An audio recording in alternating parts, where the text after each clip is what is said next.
Как телефоните ни следят? И какво общо има Айнщайн с тази работа? Ами всъщност, още от преди TikTok и Facebook да знаят всичко за нас, GPS използва науката, за да следи телефоните ни. Или да разберем как да стигнем до дюнерите без трафик. GPS означава Global Positioning System. Ето как работи. Около Земята обикалят 18 сателита. Те постоянно си говорят и винаги знаят къде се намират другите. На Земята устройство с GPS засича какво време е нужно на сигнал от поне 4 сателита да пристигне. Малко математика, проверка в картата и вуаля!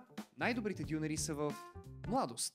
До тук добре, но това означава, че се нуждаем от най-прецизните часовници. Защо? При сателитите разлика от 1 микросекунда означава 300 метра грешка на Земята. Окей, слагаме най-добрите часовници ever – атомните. Няма какво да се обърка. Айнщайн остава в историята с много неща, но най-важното за нас е теорията на относителността.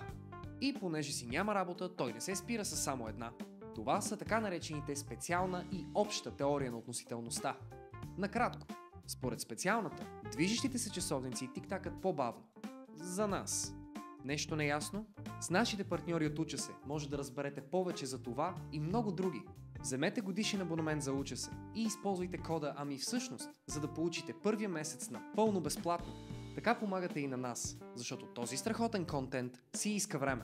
Говорейки за време, сателитите обикалят Земята с 25 000 км в час. А те си мислят, че са точно на време. За GPS-а това са 7 микросекунди закъснение. Според общата теория на относителността, гравитацията също забави времето. Сателитите фучат на 20 000 км височина и това прави 38 микросекунди. Това са общо 10 км грешка. С такава точност да хвърляме боб освен.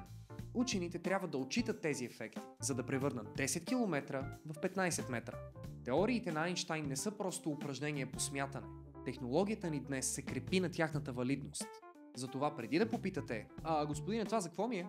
Първо отворете Уча се, а после и GPS. Ще намерите отговор и на двете места.